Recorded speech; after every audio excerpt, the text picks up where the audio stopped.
అందరికీ నమస్కారం అండి. ఈరోజు ఇందాక మన సోషల్ వెల్ఫేర్ మినిస్టర్ గారు చెప్పారు. ఈరోజు మనకి షెడ్యూల్ కులాల ఉపవర్గీకరణకు సంబంధించి సాంఘిక సంక్షేమ శాఖ చేసిన ముసాయిదా ఆర్డినెన్స్కి ఈరోజు రాష్ట్ర మండలి ఆమోదం తెలిపింది. ఏదైతే గౌరవ ముఖ్యమంత్రి గారు చంద్రబాబు నాయుడు గారు ఉద్దేశం, అదేవిధంగా అంబేద్కర్ గారు కానీ జగజ్జీవన్ రావు గారు కానీ ఎప్పుడూ కూడా ఆలోచించే విధానం సమాన స్వేచ్ఛ అవకాశాలు ఉండాలి, సమాన అవకాశాలు ఉండాలని ఒకే ఒక ఉద్దేశంతో వాళ్ళు చేసిన ఆ రోజు తీసుకున్న నిర్ణయం. ఆ రోజు నుంచి ఈ రోజు వరకు కూడా ఆ నాయకుల తాలూకా మార్గదర్శకాలతో ఈరోజు నడుస్తున్న ప్రభుత్వాలు మనందరం కూడా చూసాం. వాళ్ళ తాలూకా మార్గదర్శకాలని, వాళ్ళ తాలూకా దిశానిర్దేశాన్ని కూడా ఈరోజు ప్రజలకు అందజేయాలని ఉద్దేశంతో గౌరవ చంద్రబాబు నాయుడు గారు తీసుకున్న ఈ నిర్ణయం. అదేవిధంగా సుప్రీంకోర్టు ఆర్డర్ ప్రకారం వన్ మ్యాన్ కమిటీ వేసే వన్ మ్యాన్ కమిటీ ఇచ్చిన రిపోర్టు ప్రకారం సుమారుగా చాలా రోజులు 13 జిల్లాలు కూడా కంబైన్డ్ జిల్లాలు తిరిగి ప్రతి ఒక్క కుల సంఘాలు వాళ్ళ తాలూకా అభిప్రాయాలు తీసుకొని ఈరోజు మాకు ఒక రిపోర్ట్ తయారు చేసి ఇచ్చారు. ఆ రిపోర్ట్ని కూడా ఒక 5 మ్యాన్ కమిటీని ఏర్పాటు చేసిన గౌరవ ముఖ్యమంత్రి గారి ఆధ్వర్యంలో 5 మ్యాన్ కమిటీని కూడా ఏర్పాటు చేయడం జరిగింది. 5 మ్యాన్ కమిటీ ఇచ్చిన రిపోర్టుని బేస్ చేసుకొని ఆ రోజు మంత్రిమండలిలోని ఒకసారి మనం అందరం దానికి ఆమోదం పొందాం. అది మళ్ళీ కేంద్ర ప్రభుత్వం దగ్గరికి వెళ్ళి మళ్ళీ తిరిగి ఆర్డినెన్స్ రూపంలో వచ్చిన తర్వాత ఆ ఆర్డినెన్స్ని కూడా ఈరోజు రాష్ట్ర మంత్రిమండలి ఈరోజు ఆమోదం పొందడం అనేది నిజంగా చాలా మంచి పరిణామం కింద భావించాలి. ఇందాకే సార్ చెప్పారు, అందరికీ కూడా స్వేచ్ఛ సమానత్వ అవకాశాలు రావాలి అని ఒకే ఒక ఉద్దేశంతో ఎంతో వెనుకబడిపోయిన రెల్లి కులస్తులు లాంటి కులస్తుల్ని కూడా ఈరోజు 1% రిజర్వేషన్ ఇచ్చి వాళ్ళకి కూడా అన్ని ఉద్యోగ అవకాశాలు, ప్రమోషన్స్లోని కూడా వాళ్ళకి అవకాశాలు ఇవ్వాలని ఒక మంచి ఉద్దేశం.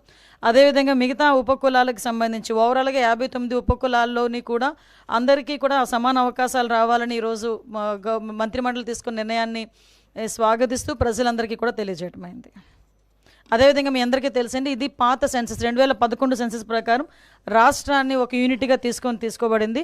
చాలా సంఘాల నుంచి కొన్ని రిప్రజెంటేషన్స్ రావడం వల్ల గౌరవ ముఖ్యమంత్రి గారు కూడా మళ్ళా సెన్సస్ అయిన వెంటనే దీన్ని జిల్లాలకు ఒక యూనిట్గా చేసుకొని కూడా చేయడానికి సిద్ధంగా ఉన్నామని ఇప్పటికే సభలోని ప్రకటించారు, అసెంబ్లీలోని గౌరవ ముఖ్యమంత్రి గారు ప్రకటించడం జరిగింది. దానికి కూడా ఈరోజు ఎన్డీఏ గవర్నమెంట్ చిత్తశుద్ధితో కట్టుబడి ఉన్నామని మాత్రం మేము తెలియజేసుకుంటున్నాం.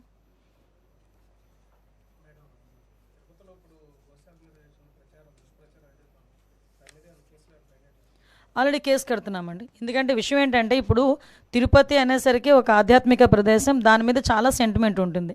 తిరుపతిలోని ఎక్కడైనా ఏదైనా చిన్నది అంటే మాంసాహారం ఎక్కడ దొరికినా, ఒక సిగరెట్ దొరికినా, లేకపోతే ఏదైనా మద్యపానానికి సంబంధించిన అంశాలు ఏమైనా దొరికినా కూడా భక్తుల మనోభావాలు దెబ్బతినే పరిస్థితులు ఉంటాయి. అటువంటి సిచ్యువేషన్స్లో ఒక అబద్ధపు ప్రచారాన్ని నిజం చేయడానికి వాళ్ళు చేస్తున్న ప్రయత్నాలు, సాక్షాత్తు ఇంతకుముందు ఆ తిరుమల తిరుపతి దేవస్థానం చైర్మన్ చేసిన వ్యక్తి బయటకు వచ్చి ఆ తిరుమల తిరుపతి దేవస్థానం తాలూకా ప్రాధాన్యత, దాని తాలూకా సెంటిమెంట్ తెలిసిన వ్యక్తిగా ఆయన అటువంటి కామెంట్స్ చేసేటప్పుడు ఆయన సెన్స్ పనిచేయాలి, చిత్తశుద్ధితో ఉండాలి. ఎందుకంటే ఇది దేవుడితో కూడుకున్న వ్యవహారం, దేవుడికి సంబంధించిన వ్యవహారం. ఇప్పుడు ఏదో మత సంబంధించిన ఘర్షణలు తీసుకురావాలి, ఎక్కడో law and order issues create అవ్వాలి. కాబట్టి ఈ రకంగా మనం చేయటం, ఇంతకుముందు మీకు తెలుసు ఒక పింక్ డైమండ్ అని చెప్పి ఒక రకమైన దుష్ప్రచారం చేశారు. అరే అసలు పింక్ డైమండే లేదు అని చెప్పి ఆర్కియాలజీ డిపార్ట్మెంట్ వాళ్ళు కూడా బయటకు వచ్చి చెప్పే పరిస్థితి వచ్చింది. అంటే ఏదో రకంగా తిరుమల తిరుపతి దేవస్థానం అంటే ప్రజల సెంటిమెంటు, దాని మీద ఒక బురద జల్లితే గవర్నమెంట్కి చెడ్డ పేరు వస్తుంది, దానివల్ల పూలన మత ఘర్షణలు తీసుకురావచ్చు అని ఒక దురాలోచనతో వాళ్ళు చేస్తున్న కామెంట్స్ తప్పించి వీటిలో నిజం లేదు అని నిన్న నిజాలు ఈవో శ్యామలారావు గారు చాలా క్లియర్గా చెప్పారు.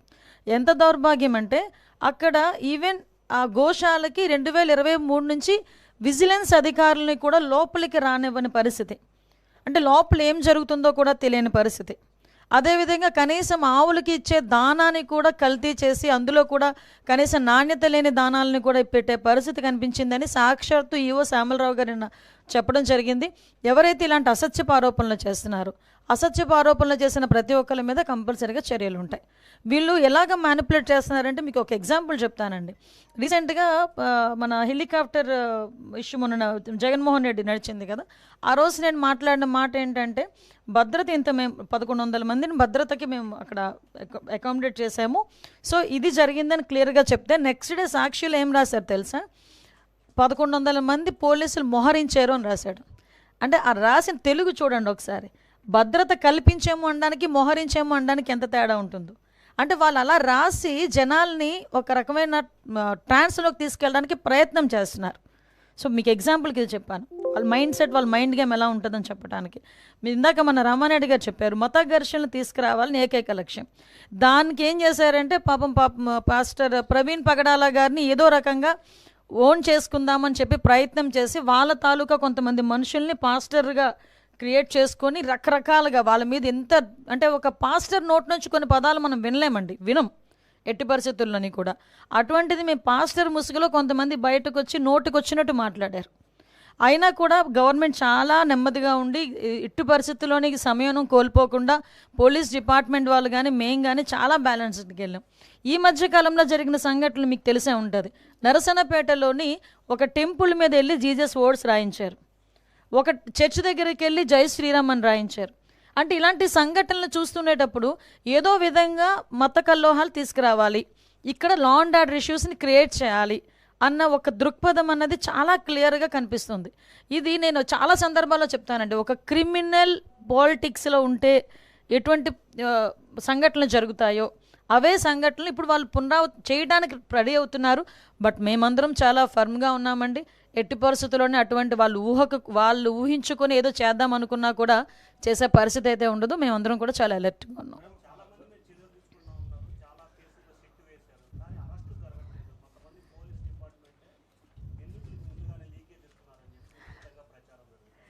మీ దేవుడి దయవల్ల మీరే ప్రచారం అన్నారు కాబట్టి సంతోషం.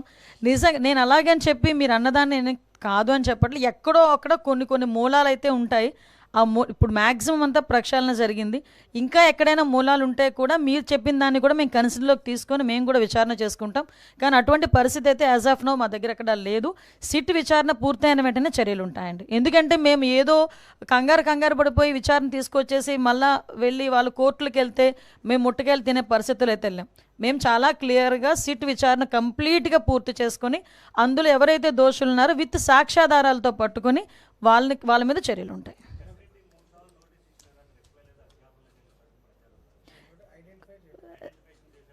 సార్ అది సిట్ చర్యలు దర్యాప్తు జరుపుతుంది.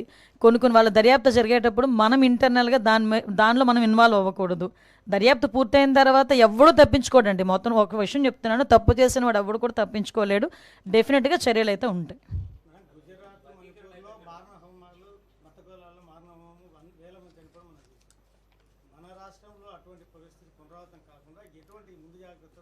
సార్ ఎట్టి పరిస్థితుల్లోనే అటువంటి జరగవండి. ఫ్యాక్షన్ లాంటి ఊర్లనే చంద్రబాబు నాయుడు గారు అనే వ్యక్తి ఫ్యాక్షన్ లేకుండా చేసిన పరిస్థితి. నక్సలైట్స్ అలాంటి వాళ్ళు ఫుల్ ఫ్లెజ్డ్గా ఉన్న సిచ్యువేషన్ని కూడా కామ్ డౌన్ చేసిన పరిస్థితి. అటువంటి వ్యక్తి ఈరోజు మత ఘర్షణలు అని చెప్పి అంటే ఎవరో ఇంటెన్షనల్గా చేయాలి అనుకుంటే మేమే ఈరోజు మీకు చెప్తున్నాం, 2-3 ప్రయత్నం చేశారు, మేము తిప్పుకొట్టుకున్నామని. మా దగ్గర పోలీస్ వ్యవస్థ అంత బలమైన వ్యవస్థ ఉంది. ఒక పక్క చంద్రబాబు నాయుడు గారు ఉన్నారు. ఇలాంటి వాటిని ఆదిలోనే తుంచేసే పరిస్థితి అయితే మాకు తెలుసు, మేము చేయగలం.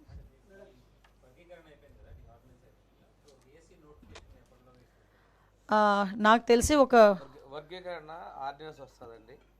2 days నోటిఫికేషన్ వచ్చేస్తుంది, అయిపోతుంది.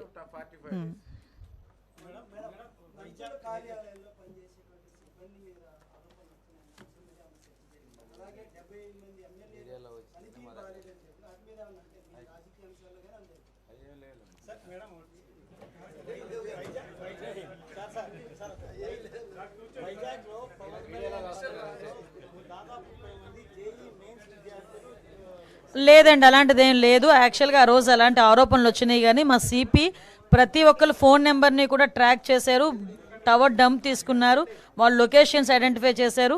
ఆ సిగ్నల్ లోపం అంటే పవన్ కళ్యాణ్ గారి పర్యటన వల్ల వాళ్ళు జేఈ మెయిన్స్కి అటెండ్ అవ్వకపోవడం అనేది అయితే పూర్తిగా నిరాధారం.